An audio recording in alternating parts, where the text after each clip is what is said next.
आपने जब इस इंडस्ट्री में आप आए तो आपका कोई बहुत बड़ा विज़न नहीं था, मालूम नहीं था कि इंडस्ट्री क्या है, आने वाले समय में क्या होगा। तो जस्ट मतलब आपने ये सोचा कि भाई ट्रेडिशनल बिजनेस जैसा होता है तो ये भी एक वैसा बिजनेस होगा और मैं अपने सपने यहाँ से पूरे कर सकता हूँ। बिल्कुल। अगर इनिशियल स्टेज पे बात करें तो मेरे को सिर्फ इतना सा था कि भाई मैं जो काम कर रहा हूँ उससे कुछ एक्स्ट्रा ही होने वाला है, और एक्स्ट्रा होने में अगर मेरे को अगर स्कूटर के पेट्रोल का खर्चा भी निकल रहे तो मुझे इस बिज़नेस को कर लेना चाहिए। तो मैंने ज़्यादा दिमाग नहीं लगाया, क्योंकि मैंने एक बात अच्छी तरह से, जब मैंने पहली बार प्लान देखा तो मुझे अच्छी तरह से पता चल गया था कि इस बिज़नेस में जाने लायक कुछ भी नहीं है, जहाँ कुछ सकता ही नहीं है। करेंगे तो आएगा और नहीं करेंगे तो नहीं आएगा। तो ये कंसेप्ट पहले दिन क्लियर था, और इसलिए मैंने 12 घंटे की नौकरी होने के बाद भी पार्ट टाइम इस बिजनेस को करना चालू कर दिया। मतलब पार्ट टाइम इसको करके एक अच्छे मुकाम पे जाया जा सकता है। बिल्कुल। ये बिजनेस को इनिशियल में मैं सब लोगों को राय भी देता हूँ ये कि आप जब तक अपने किसी भी परमानेंट काम को, जॉब को क्विट मत कीजिए जब तक आप एक स्टेज पर ना पहुंच जाएं। आपको डिसीजन लेने की जरूरत नहीं है, ये बिजनेस ऑटोमेटिक आपसे निर्णय कराएगा, आपको एक इसी सिचुएशन पे पहुंचा देगा, तब आप खुद डिसीजन लेंगे और वही डिसीजन आपके सही होंगे। आपको एडवांस में आगे होकर डिसीजन लेने की जरूरत नहीं है, वक्त बदलता जाएगा, आपके डिसीजन ऑटोमेटिक होते जाएंगे। Great sir, great sir. ये हम सब जानते हैं कि ये बिज़नेस जो है सब कुछ देता है, नेम, फेम, गाड़ी, बंगला, शोहरत, सेलिब्रिटी जैसा आपको लाइफस्टाइल देता है। लेकिन इस बिज़नेस में अभी हालांकि सरकार का रवैया बदला है, गाइडलाइन आ गई हैं, कंज्यूमर प्रोटेक्शन एक्ट में शामिल करने की बात की जा रही है, ये सारी चीज़ें तो हैं, लेकिन आज भी समाज में डायरेक्ट सेलिंग को वो सम्मान नहीं मिलता, वो इज्जत नहीं मिलती जिसकी शायद ये इंडस्ट्री हकदार है। तो क्या आपको लगता है कि ये स्थिति बदलेगी? देखिए, हकदार बहुत सारी चीज़ें होती है, लेकिन एक सामाजिक एक प्रोसेस होता है, नेचर का एक नियम होता है, उस नेचर के नियम के हिसाब से किसी को भी हक मिला करता है। मैं आपको एक छोटा सा एग्जांपल देना चाहता हूँ। आज के 80-90 साल पहले फिल्मों को भी सामाजिक मान्यता नहीं थी। हमारी परिवार की कोई लेडीज़ जो है ना, फिल्मों में नाच नहीं सकती थी, डांस नहीं कर सकती थी, और हमारे बुजुर्ग इसको एकदम निकृष्ट काम मानते थे कि भाई ये सभ्य समाज का काम नहीं है कि फिल्मों में डांस करना। और उस ज़माने में जिन भी कलाकारों में इस इंडस्ट्रीज में अपना कदम रखा, संघर्ष किया, उसको हर व्यक्ति को उन सारी कठिनाइयों का सामना करना पड़ा। लेकिन धीरे धीरे ये बात लोगों को समझ में आई, और आपने क्या देखा कि धीरे धीरे जिन फिल्मों को चुप कर लोग बाग देखते थे और उन्हीं फिल्मों को आज कैसे देखते हैं। आज हमारा बच्चा, हाय डैडी मैं आज रात को लेट आऊँगा, मैं फिल्म देखने जा रहा हूँ। आज इतनी बड़ी सामाजिक मान्यता उसको मिल गई है। एक समय कोई भी बाप ये नहीं चाहता था कि मेरी जो बेटी है फिल्मों में डांस करे, और आज हर बाप चाहता है कि मेरी बेटी ऐश्वर्या राय बने। तो एक प्रोसेस है, समय लगेगा। समय इसलिए भी लगेगा क्योंकि इस बात को समझने में समय चाहिए, क्योंकि हमारे जितने भी लोग हैं जिनको हम बड़े पदों पे देखते हैं, जो बड़े बड़े पदों पर हैं, चाहे वो प्रशासनिक सेवा में हो, चाहे राजनीतिक में हो, उन सारे लोगों ने अपने जीवन में डायरेक्ट सेलिंग का नाम नहीं सुना।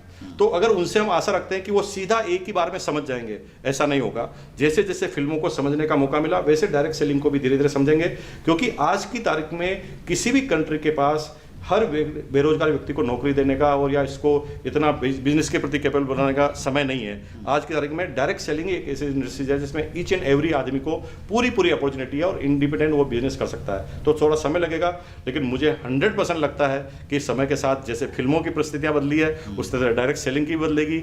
जज भी समझेंगे, पुलिस वाले भी समझेंगे। आने वाले समय में आप देखेंगे कि इस फील्ड का नाम नंबर 1 पर होगा। ऐसा तक भी, मैं तो कई बार अपने विजन की बात करता हूँ। मैं जब अपनी डायरेक्ट सेलिंग में जिस कंपनी में काम करता था, उसमें भी अपने विजन के बारे में बात करता था कि भाई तुम लगे रहो, ये कोई एक प्रोडक्ट का बिजनेस नहीं है। एक दिन ऐसा भी होगा कि तुम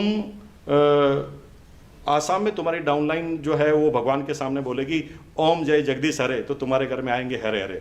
तो मैं विजन की बात करता हूँ, और मैं विजन की बात करते हुए कहता हूँ आपको कि अभी आपको और हमें लगता है कि भाई डायरेक्ट सेलिंग जो इंडस्ट्री जैसी है, मुझे अच्छी तरह पता है कि 1,75,000 की कार लेनी थी मुझे, मारुति 800 पहली, तो मुझे लोन नहीं दिया गया। क्यों नहीं दिया गया?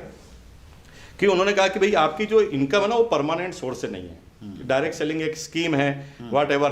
क्योंकि उनकी गलती नहीं थी, उन्होंने जो अपने जीवन में समझा था, जितना उनका नॉलेज था उसके बारे में उन्होंने मेरे को कहा और मुझे लोन नहीं दिया था। लेकिन आज स्थिति बिल्कुल अलग है। आज मेरे पास बड़ा कारोबार है, सब लोग देखते हैं। लेकिन जैसे मेरे पास है, वैसे जब हिंदुस्तान में कई लोग बढ़ेंगे, जब इनकी संख्या बढ़ेगी, तो धीरे धीरे समाज को, लोगों को समझ में आएगा। और वो दिन दूर नहीं है बस साहब, मैं आपको चैलेंज के साथ कह सकता हूँ, वो दिन दूर नहीं है कि आने वाले समय में लड़के को देखने का, जब लड़की वाले लड़के वाले को देखने जाएंगे तो क्राइटेरिया ही बदल जाएगा। अभी क्राइटेरिया है कि आपका लड़का क्या करता है, IAS है, IPS है, कि डॉक्टर है, कि इंजीनियर है, चार्टर्ड है। लेकिन आने वाले समय में एक बाप सिर्फ अपनी लड़की के लिए एक ही चीज़ ढूंढेगा कि ऐसा कौन सा प्रोफेशन में लड़का काम करता है जिसके पास पैसा भी है, समय भी है, इज्जत भी है, शोहरत भी है, सर्कल भी है, टाइम भी है, खूब सारा पैसा भी है। तो वो डायरेक्ट सेलिंग के अलावा और कोई बिजनेस नहीं हो सकता। क्या बात है सर, ये तो हमारे यंगस्टर्स और जो अभी शादी के बारे में सोच रहे हैं उनके लिए एक बड़ी अपॉर्चुनिटी है। लेकिन कितना टाइम लगेगा सर ये सब आने में? देखिए, ये डिपेंड करता है कि हम कितनी तेज गति से आगे बढ़ते हैं। और जिस तेज गति से हम आगे बढ़ रहे हैं, 20 साल का जो इतिहास है डायरेक्ट सेलिंग का हिंदुस्तान का, उसके अंदर बहुत कुछ परिवर्तन आ गया है। गवर्नमेंट पहले ये बात मानने तक के लिए तैयार नहीं थी कि इस तरह का भी कोई बिजनेस होता है। लेकिन आज गवर्नमेंट इनिशिएटिव लेती है और गवर्नमेंट ऑफ इंडिया तक डायरेक्ट सेलिंग पर गाइडलाइन जारी करती है। तो वो दिन दूर नहीं लगता है। मुझे लगता है कि अगले 5 से 10 साल के अंदर वो वक्त आएगा कि करियर अपॉर्चुनिटी के अंदर डायरेक्ट सेलिंग को नंबर 1 पर रखा जाएगा। Great sir, thank you so much sir. और हम सब उम्मीद कर रहे हैं और इसी उम्मीद के साथ में इस इंडस्ट्री पे काम कर रहे हैं। और हमारे इस चैनल का भी जो एक मकसद है वो यही है कि डायरेक्ट सेलिंग को लेके जो भ्रांतियाँ हैं वो भ्रांतियाँ दूर हों और लोग इसके बारे में जानें, इसका विज़न को हम समझें। Thank you very much. ये थे मुकेश कोठारी, इंडस्ट्री का एक जाना पहचाना नाम, बहुत बड़ी शख्सियत। और फिर मैं आपसे रिक्वेस्ट करूंगा कि आप हमारे चैनल को सब्सक्राइब कीजिए। अगर आपको पसंद आते हैं आप लाइक कीजिए, कमेंट जरूर कीजिए कि आप किन लोगों को चाहते हैं कि उनसे आप मिलें, उनसे आप कि क्वेश्चन क्या पूछना चाहते हैं वो भी लिख सकते हैं कमेंट्स में जाके, और नाम जरूर लिखें। हम प्रयास करेंगे, आप और हम दोनों मिलके उनको हम लोग इस मंच पे लेके आएंगे, चैट विद सुरेंद्र वत्स में लेके आएंगे।